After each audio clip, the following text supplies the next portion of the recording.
Price Lord brothers and sisters. சகோதரம், என்னை நாளின் இந்த வார்த்தையை உங்களோடு பகிர்ந்து கொள்வதற்காக நான் மகிழ்ச்சி அடைகிறேன். இதன் மூலம் தேவநாமம் மகிமைப்படுவதாக. தேவன் நமக்கு தந்திருக்கும் இன்றைய நாளின் இந்த வார்த்தை ஏசாயா புஸ்தகம் 66வது அதிகாரம் 13வது வசனம். இந்த வாக்குத்தத்த வசனத்தை நம்ம தியானிப்போம்.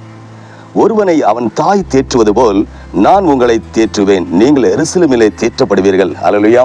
அன்பு தேவ பிள்ளைகளே, இந்த உலகத்துல எல்லா உறவுகள், இந்த உலகத்துல என்ன எவ்வளவு சொந்த பந்தங்கள் இருந்தாலும், அது எவ்வளவு பெரிய சொந்தமா இருந்தாலும் சரி, அதை நீங்க இப்ப நினைக்கிறோம் அப்படி ஒரு சொந்தமா, அப்படிதான் இந்த உலகத்துல நீங்க நான் நினைக்கிறேன் எவ்வளவு பெரிய சொந்தமா இருந்தாலும், இந்த உலகத்துல ஆண்டவர் என்ன வார்த்தை சொல்றாரு? ஒருவனை அவன் தாய் தேற்றுவது போல நான் தேற்றுவேன் சொல்றாரு. தேவ பிள்ளைகளே, அம்மா அப்பா எல்லாருக்கும் பிடிக்கும். ஆனா ஒரு தாய் தேற்றுவது போல இந்த உலகத்துல யாருமே தேற்ற முடியாது. ஒரு அம்மா, ஒரு தாய், நம்ம ஒரு வியாதியில, இப்படி ஒரு நோயில இருக்கிறோம், வியாதியில இருக்கிறோம், ஒரு வேதனையில இருக்கிறோம், ஒரு பிரச்சனைகள்ல இருக்கிறோம், ஒரு போராட்டத்துல இருக்கிறோம், எந்த சூழ்நிலையில இருந்தாலும் அந்த தாயான ஒரு எப்படி நம்முடைய அன்பு தாயிட்ட போய் ஏதாவது ஒரு பிரச்சனை காரியங்களை சொல்லும் போது, இல்ல போராட்டங்களை சொல்லும் போது, வியாதின்னு சொல்லும் போது, அவங்க தேற்றுவது போல இந்த உலகத்துல யாராலுமே தேற்ற முடியாது. அல்லையா? தாய்க்கு தெரியும் பிள்ளைக்கு பசியை குறிச்சு, தாய்க்கு தெரியும் பிள்ளை எப்படி நடக்கும், எப்படி எந்த லெவல்ல நடக்கும், எப்படி திரும்பி நடக்கும், எப்படி நேரா நடக்கும், பிள்ளை ஒரு அடிபட்டா எப்படி வழியோட வரணும், அந்த அன்பு தாய்க்கு தெரியும். உங்க தாயா இருந்தாலும் சரி, என்னுடைய தாயா இருந்தாலும் சரி, யாருடைய தாயா இருந்தாலும் அவங்க பிள்ளைகளை, அவங்க நடமாட்டங்கள், அசைவுகள் எல்லாமே அந்த தாய்க்கு தெரியுது. அப்படி உங்களையும் என்னையும் படைத்த ஆண்டவர், நம்ம அம்மாவையும் அப்பாவையும் படைத்த ஆண்டவர், நம்ம தாத்தா பாட்டி எல்லாம் படைத்த ஆண்டவருக்கு நம்ம எப்படி நம்ம வாயிலிருந்து என்ன வார்த்தை பேசுவோம், எதை பேச மாட்டோம், எல்லாம் ஆண்டவருக்கு தெரியும் தேவ பிள்ளைகளே. அதனால ஆண்டவர் ரட்சகருமாகிய இயேசு கிறிஸ்து சொல்றதுன்னா, உன் தாய், அதான் இதுக்கு முன்னால இன்னொரு வசனத்தை சொல்றாரு, தாய் தன் பாலகனை மறந்தாலும் நான் மறக்க மாட்டேன். நான் இதுக்கு முன்னாடி சொல்லியிருக்கேன், தாய், ஒருவேளை அநேக தாய்மார், ஒரு தெருவை எடுத்துடுங்க, ஒரு ஊர் எடுத்துடுங்க, சொல்லுவாங்க இந்த தெருவிலே இந்த பொம்பளை பயங்கரமான வாயாடி, வாயை கொடுத்தா வாயை கடிச்சிடும், அப்படித்தானே சொல்லுவாங்க. அப்படிப்பட்ட தாய் அவங்க தாய் இருக்கிறாங்களா? அப்படிப்பட்ட தாயின்னு நீங்க தான் அந்த அம்மாய்க்கு ஆலோசனை கொடுக்கணும், அம்மா நீங்க இப்படி சொல்லி கெட்ட பேர் எடுக்கிறாதீங்கன்னு சொல்லி. ஏன்னா அப்படியே அவங்க மூர்க்கமான தாயா இருந்தா கூட பிள்ளைகளுக்கு அவங்க நல்லதான் செய்வாங்க. ஏன்னா நீங்க ஒரு குரங்கா இருக்கட்டும், நாயா இருக்கட்டும், ஏதோ ஒரு மிருகங்களா இருக்கட்டும், இந்த பிள்ளைல அதுக்கு பிள்ளைகளை தொட வரும்போது அந்த மிருகங்கள் எப்படி ஆகுதோ அது வரை சாந்தமா தான் இருக்கும். அதுக்கு பிள்ளைகளை தொடரும்போது அது கர்ச்சிக்கிற சிங்கத்தை காட்டிலும் மோசமான வெறி கொண்டதான் மாறிடும். அது ஒரு கோழியா இருக்கட்டும், ஒரு முயலா இருக்கட்டுமே, எதா இருக்கட்டும். அல்லையா? பிள்ளைகளுக்கு ஒரு காயம் பட்டா முத துடிக்கிறது யார் துடிக்கிறாங்க? தாய் தான் துடிக்கிறாங்க, முத தகப்பனா துடிக்கிறாங்க. அல்லையா? தகப்பன் என்ன செய்வாங்க? அவங்க இருதயத்துல வேதனைப்படுவாங்க, ஏன்னா கண்ணீர் வடிப்பாங்க, பிள்ளைகளுக்கு மேல இன்னும் கோவப்படுவாங்க. ஏன் இதை விழுந்துட்ட, ஏன் இந்த சைட்ல போன, அதனால தானே உனக்கு இந்த அடிபட்டுன்னு கோவப்படுவாங்க. அந்த கோபம் என்னன்னா தேவ பிள்ளைகளே, நம்ம மேல இருக்கிற பாசத்தை தான் அவங்க கோபமா காட்டுறாங்க. ஆனா நம்ம பிள்ளைங்களா இருக்க என்ன போனோமா, ஐயோ அப்பா கோவப்படுறாங்க, நான் கீழே விழுந்ததே எனக்கு அடிபட்டு இருக்கு, ஆனா இந்த வேதனையில இவரு எனக்கு மேல வேற எரியத்தில் எண்ணெய் கட்சி ஊத்துற மாதிரி என்ன செய்யறாரு, நம்ம அடிக்க வர்றாரு. அது எதுக்கு வராங்கன்னா, இனி திருப்பி விழாத, நீ விழுந்தா உனக்கு அடிபட்டா எனக்கும் அடிக்கத்தானே செய்யும். அப்படித்தானே தாய் ஆற்றுவாங்க, தேற்றுவாங்க. தகப்பனுக்கு எல்லாம் தெரியும், ஏன்னா திரும்பி இந்த பிள்ளை இந்த தவறுல விழக்கூடாது, இந்த அடிபடக்கூடாதுங்கிறது.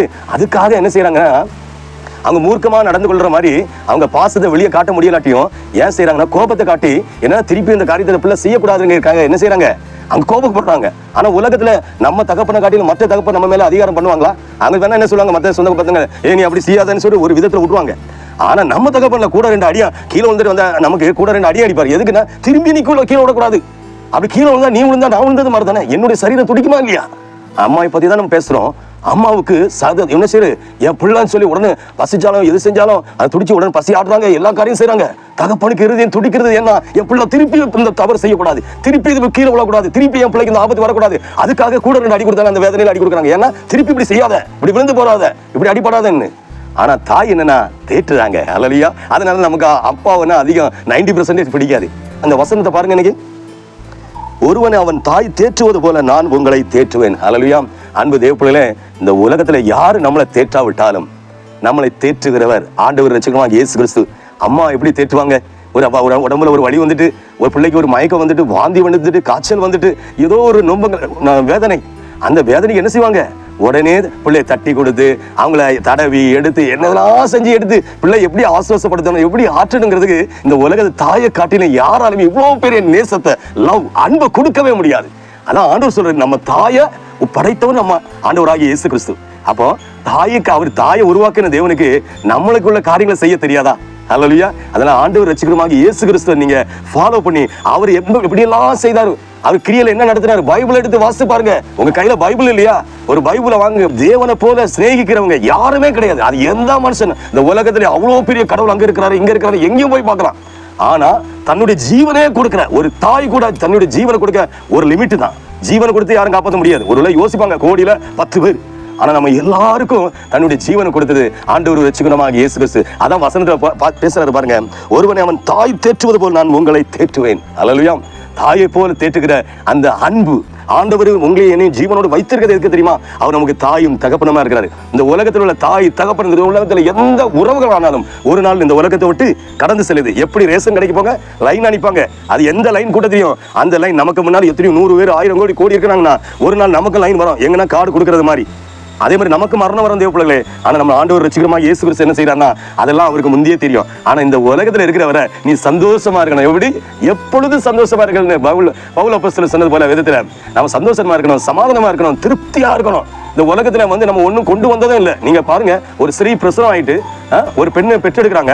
அவங்க என்ன செய்யறாங்க, ஒரு பிள்ளை நிர்வாணமா தான் இந்த உலகத்துல வெளியே வருது. அதுக்கப்புறம் நம்ம ஒரு புதிய ஆடைகளை கொடுத்து அதுக்கு என்னெல்லாம் போட வேண்டிய காரியங்களை செய்யணும், இதெல்லாம் செய்யணுமா இல்லையா? தேவன் நம்மளை நிர்வாணியாவா தான் தாயின் வயிற்றுல வெளியே எடுக்கிறாங்க. அதுக்கப்புறம் என்ன செய்யறாரு, நமக்கு தேவையானதை அவர் செய்யறாரு. யாரு? நமக்கே இந்த உலகத்துல ஒரு அறிவை கொடுக்குறாரு, நம்ம தாய் தகப்பன்களுக்கு. அவங்க மூலியமா இந்த காரியங்கள்லாம் செய்து கொண்டு வருகிறாரு. தேவப்பிள்ளை ஒண்ணு மட்டும் புரிஞ்சுடுங்க, இந்த உலகத்துல தாயை போல நேசிக்க யாருமே இல்லை. அது எந்த உறவா இருந்தாலும் அந்த உறவு. ஆனா தாயை போல நேசிக்கிற மனைவிமார் இருக்கிறாங்க, அது சொல்ல முடியாது. ஏன்னா எல்லா மனைவியும் ஒரே மாதிரி சொல்லவே முடியாது. ஆனாலும் நம்ம தாய்க்கு பிறகு யாரு? நம்ம அம்மா அப்பாவுக்கு பிறகு நம்ம மனைவி தான். தேவ பிள்ளைகளே, இப்ப நீங்க எத்தனை வயசுல இருக்கீங்க? 18 வயசா, 20 வயசா, 30 வயசா, 40 வயசா, 80, 90, எத்தனை வயசா இருந்தாலும் உங்க தாய் இவ்வளவு நாள் உங்க தாய் உங்க கண்ணு முன்னாடி இருக்கீங்க. உங்களுக்கு ஒரு 80 நினைச்சிடுங்க, தாய்க்கு 110 வயசாச்சு. அந்த தாயை நீங்க மரியாதை குறைவா பேச முடியுமா? ஹல்லேலூயா. அவங்க அம்மா அந்த வார்த்தையில அன்பு இல்லாதவன் தேவனை அறியான் என்று பைபிள் ஆண்டவர் ரட்சகருமாகிய இயேசு கிறிஸ்து சொல்லிட்டு போயிட்டாரு. தாய் தன் பொண்ணை பாலனை தேற்றுகிறது போல நான் உங்களை தேற்றுவேன்னு சொன்ன ஆண்டவர் உங்களை தேற்ற வல்லவராக இருக்கிறார். ஹல்லேலூயா. இந்த வாக்குத்தத்த வசனத்தை திரும்பி திரும்பி வாசிங்க தேவ பிள்ளைகளே. பைபிள் இருந்தா திரும்பி வாசிங்க. என்ன சொல்றது? ஒருவனை அவன் தாய் தேற்றுவது போல் நான் உங்களை தேற்றுவேன். தேற்றுகிற ஆண்டவருக்கு சமூகத்துல நீங்க வரணுமா? இல்ல மனுஷன் நோக்கி அவங்க என்ன தேற்றுவாங்க, இவங்க என்ன தேற்றுவாங்க, எனக்கு அங்க இருந்து நிதி உதவி கிடைக்கும், எனக்கு இவங்க இது பண்ணுவாங்க, அப்படி மனுஷனை நோக்கி பாக்குறீங்களா? இதே ஒண்ணு புரிஞ்சுக்கணும், இந்த உலகத்துல அப்பாவையே பார்த்துட்டு இருந்தா அப்பா இப்போ உயிரோடு இருப்பாங்களா? அம்மாவே பார்த்துட்டு அது முடியாது. ஆனா அம்மாவும் அப்பாவையும் படைத்த உருவாக்கிய நம்ம ஆண்டவர் ரட்சகருமாகிய இயேசு கிறிஸ்துவை போய் பாருங்க. அவர் 33 வயசு வரை இருந்தார். இந்த 33 வயசு வரை இந்த உலகத்துல இருக்கிற எல்லா மனிதருக்கு முன்பாக சாட்சியாக இப்படிதான் வாழ்க்கை நடக்கணும், இப்படிதான் வாழணும்னு கற்றுக் கொடுத்துட்டு இந்த உலகத்தை விட்டு கடந்து சென்றாரு விண்ணுலகத்துக்கு. தேவ பிள்ளைகளே, நல்லா தெரிஞ்சுடுங்க, வேதத்தை வாசிங்க, ஜெபிங்க, ஆண்டவர் சமூகத்தை நாடுங்க. இருக்கிற இந்த ஒரு காலம் தான். கொரோனா வருதுன்னா கொஞ்சம் பேரும், சுனாமி வருதா கொஞ்சம் பேரும், நிலநடுக்கம் வந்தா கொஞ்சம் பேரும். அடுத்து நம்ம இருப்போமா? நைட்டு இந்த தூங்குறோம்னா காலையில முடிச்சா இருந்தமா இல்லைன்னு தெரியும். நம்ம அம்மாவா இருந்தா சரி, நம்ம பிள்ளைகளா இருந்தா சரி, நம்மளா இருந்தா சரி, ஆண்டவரை நோக்கி பாருங்க. ஆண்டவர் எங்கேயோ இருக்கிறான்னு சொல்லி நீங்க மேல போய் போனீங்கன்னா மேல இருந்து சாத்தா என்ன செய்யும்? உருட்டி கீழே விட்டுரும். நீங்க கீழே இருக்கிறாரு, பாதாளத்துல இருக்கான்னு சொன்னா அங்கிருந்து என்ன செய்யும்? அங்கேயே நம்ம கதையை முடிச்சிடும். ஆண்டவர் எங்க இருக்கிறாரு? எங்கும் இருக்கிறாரு. ஹல்லேலூயா. இந்த இடத்துல தான் ஆண்டவர் இருக்காரு. இல்ல நம்மளை முழங்கால் குத்தி ஜெபிச்சு, இயேசுப்பா நீங்க என்னோட பேசுங்கப்பா, என் பிள்ளைக்கு நல்ல வாழ்க்கை விடுங்க, ஆண்டவரே என் பிள்ளைக்கு நல்ல ஞாபக சக்தி விடுங்க, ஆண்டவரே என்னுடைய தொழிலை ஆசீர்வதிங்க, ஆண்டவரே என் மனைவியை பலப்படுத்துங்க, பலவீனத்தோட ஆஸ்பத்திரியில மனைவி இருக்கிறாங்க, புருஷன் இருக்கிறாங்க, வீட்டுல அம்மா அப்பா இருக்கிறாங்க, சுகத்தை கொடுங்க, சுகத்தை கொடுங்க. அப்படி ஒவ்வொரு காரியத்தையும் யாருக்கெல்லாம் ஜெபிக்கிறீங்களோ உங்க குழந்தைகள் இப்போ பிரசவ வாழ்க்கையில இருந்து நீங்க இருக்கிறீங்க, உங்க குழந்தைய இன்னும் வாழ்க்கைக்கு நார்மல் வாழ்க்கையை கொண்டு வராம இருக்கிறாங்களா? 1 மாசம் ஆகி 1.5 மாசம் ஆச்சு, 2 வாரம் ஆச்சு, இன்னும் நார்மலுக்கே வரல, கொண்டு வராங்களா? ஜெபிங்க. நான் உங்களுக்காக ஜெபிக்கிறேன். தேவ பிள்ளைகளே, ஜெபிக்கிறவன் தேவனையே கொண்டு வருவான். துதி எடுத்தால் சாத்தான் ஓடுவான். நீங்க ஆண்டவரை துதிக்க ஆண்டவர் துதியில் அவர் ஒருவரும் சேரக்கூடாத வழியில் வாசம் செய்கிறவர் தூயாது தூய ஒரு பரலோக தகப்பன் பரிசுத்த ஆவியானவர். ஆண்டவரை மட்டும் நீங்க சிநேகிங்க. மனுஷனை 100க்கு 100 சிநேகிச்சீங்கன்னா நீங்க எங்க இருப்பீங்க? பாதாளத்துக்கு தான் போகணும். ஏன்னா எப்ப வேணாலும் எந்த மனுஷனும் கைவிடுவான், மனுஷையும் கைவிடலாம்.